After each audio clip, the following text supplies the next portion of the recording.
Bon, maintenant, nous allons faire la tâche 1.18. La tâche 1.18, c'est en fait, qu'est-ce que l'on dit? C'est, vous avez quelques transactions à faire, comme vous voyez ici, là. Donc là, on va faire ces transactions-là ensemble.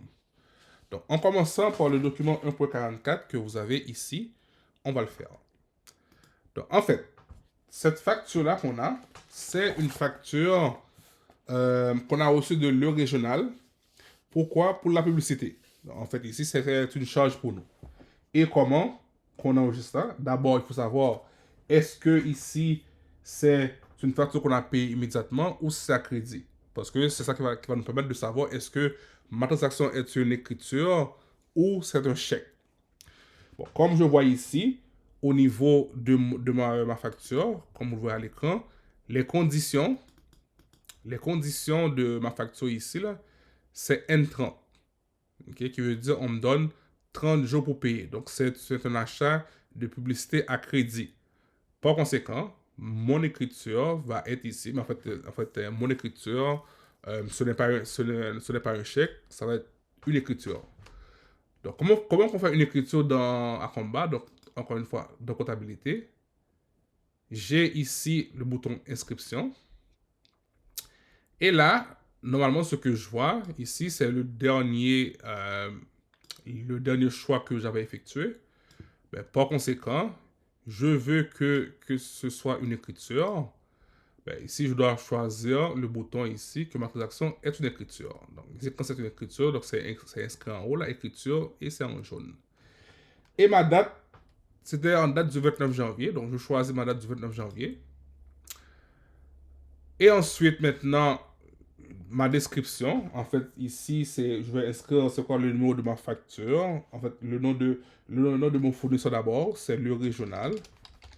Je l'inscris. C'est la facture 8706 qu'on a reçue.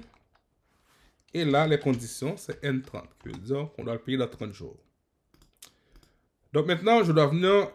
en fait, la façon que Acomba fonctionne, c'est que je peux faire la calcul de taxes automatique quand j'ai une ligne de transaction. Pour ça, mais sur le compte que je veux que la taxe se calcule, ça doit être ma dernière ligne de la transaction.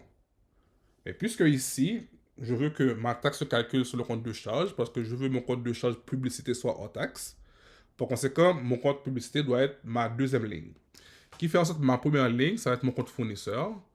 Donc, je vais aller chercher, je double-clique dans le compte, je vais aller chercher mon compte fournisseur. Mon compte fournisseur fait partie de mes passifs. C'est le compte 2010, je le sélectionne. Et là, j'inscris le montant de taxe incluse qui est 181 et 56 sous. Et je fais Enter. Et là, je vais aller chercher mon compte de charge. Encore une fois, dans compte, je double-clique. Je vais aller chercher mon compte de publicité.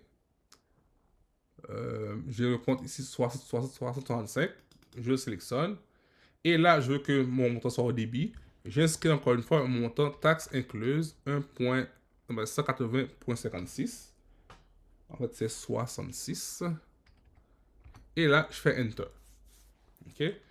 Et puisque je veux que ma taxe se calcule de façon automatique, qui fait en sorte, le fait que mon curseur est là, le logiciel va indiquer mais le montant que j'ai ici, là, de ma colonne débit, le 181,66, c'est un montant de taxe incluse. Par conséquent, avec mon raccourci clavier, je vais taper sur P, et là, ma taxe se calcule de façon automatique. Comme vous voyez ici, je le compare avec le montant que j'ai sur la facture papier.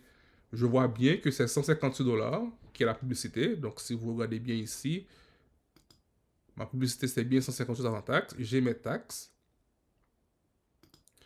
Et là, vous voyez très bien ici, j'ai publicité 158, TPS sous achat, c'est bon, TPS sous achat. En fait, ici, il faut faire attention. Le solde doit être 0.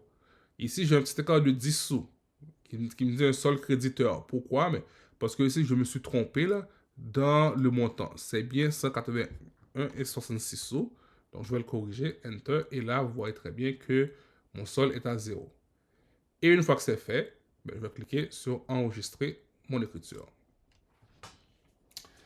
Maintenant, je vais traiter l'autre facture qu'on a ici. C'est le document 1.45. Le document 1.45 ici, c'est une facture que nous avons émise. Vous voyez l'entête ici, c'est nous, Audiovision, on a émis acquis à haute fidélité. Par conséquent, c'est une facture de vente. Voici les éléments qu'on a vendus. On a vendu tous ces éléments-là. On a plusieurs items ici. Et la condition, c'est 210 N30. On a fait une vente à crédit. Okay? On a fait une vente à crédit à notre client qui est ici, haute fidélité. Bon, dans le combat, qu'est-ce qu'on doit faire? Mais ici, ma transaction va rester une écriture parce que je n'ai pas reçu de cash. Ce n'est pas un dépôt. Donc, ce n'est pas une vente au comptant, c'est une vente à crédit. Par conséquent, je passe par mon écriture. Et là, c'était en date du 29 janvier. Donc, toujours en date du 29 janvier. Donc, ici, cette fois-ci, c'est une facture qu'on a émise à haute fidélité. C'est la facture 1313 et les conditions sont 210 N30. 210 N30 signifie quoi? Mais si mon client me paye dans 10 jours, je vais l'accorder un escompte de 2% sur le montant avant taxe. Sinon, après 10 jours, il a jusqu'à 30 jours pour me payer le montant complet. Je veux dire qu'il n'y a pas d'escompte. Encore une fois ici, c'est que ce qui arrive ici, je ne peux pas calculer ma taxe de façon automatique. Parce que j'ai plusieurs lignes de produits qui ont été vendus et chaque produit ici va être enregistré dans un compte différent. Qui fait en sorte que je n'ai pas le choix ici d'entrer manuellement chaque ligne de mes transactions. Donc, ici, le compte qui va être débité, mais c'est mon compte client. Parce que ici, c'est une vente à crédit. Mon compte client, ici, ce n'est pas en caisse client, c'est client. Que débité du montant, taxe incluse, soit 4018 et 38 sous. Et par la suite, je vais venir créditer mes comptes de produits. J'ai vendu quoi? J'ai vendu dans la catégorie télé. Pour mes télé, j'ai un compte spécifique. Ici, vous avez le compte 4010, vente téléviseur. J'ai inscrit le montant avant taxe, qui est 1900. Ensuite, on a vendu lecteur Blu-ray. On a également un compte spécifique pour le lecteur Blu-ray, qui est le compte 4011. J'ai inscrit encore une fois le montant avant taxe, 450. Ensuite, j'ai vendu combiné LG. Combiné LG, vous avez un compte également spécifique pour les ventes de combinés, c'est vente système. Le compte 4012. Montant avant taxe ici, c'est 340. Et téléphone sans fil aussi, mais on a téléphone sans fil. Téléphone sans fil, on n'a pas un compte spécifique, mais ça va être dans mon compte vente haute. On a vendu ici pour 750 $. Et aussi, on a chargé des frais de transport. Mais les frais de transport ici, c'est un revenu pour nous. On a un compte spécifique pour les transports. C'est le compte 4040, transport sur vente. Ici, le client nous a payé les frais de transport, donc c'est un revenu pour nous. Donc, on a facturé 55 $. Par la suite, maintenant, il nous reste les taxes. Les taxes ici sont des taxes perçues que le TPS sur vente et TVQ sur vente, ou sinon TPS à payer, TVQ à payer, mais nous, nos comptes s'appellent TPS sur vente et TVQ sur vente. Donc ici, c'est le compte 2020. Le compte 2020. J'inscris encore une fois au crédit 174 et 75 sous. Et le compte 2025, qui est mon compte TVQ sur vente, que j'inscris le montant de la taxe 348 et 63 sous. Et là, je m'assure bien que mon solde est bien à 0. Qui veut dire que ma colonne débit est égale à ma colonne crédit. Donc ici, ça balance. Je n'ai pas d'erreur au niveau de mes montants. Donc une fois que c'est fait, je clique sur enregistrer. Par la suite, j'ai le document 1.46. Dans le document 1.46 ici, si vous voyez bien à l'écran, pour ce document-là, c'est un chèque.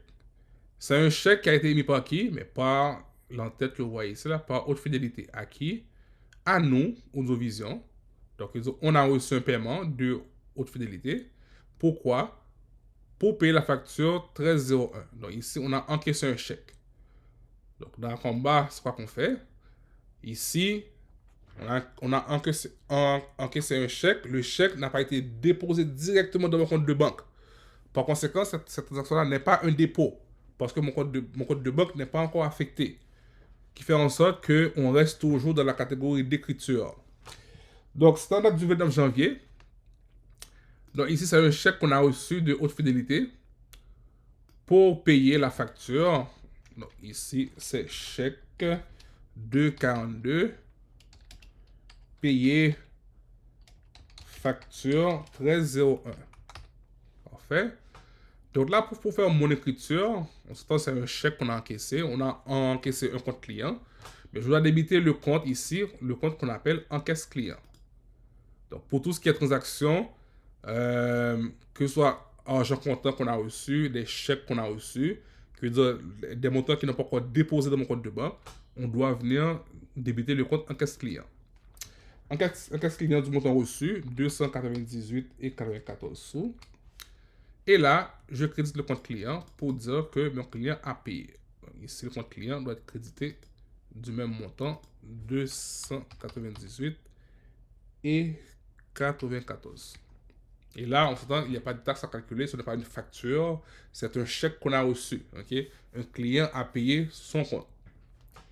Et une fois que c'est fait, ben, je clique sur enregistrer.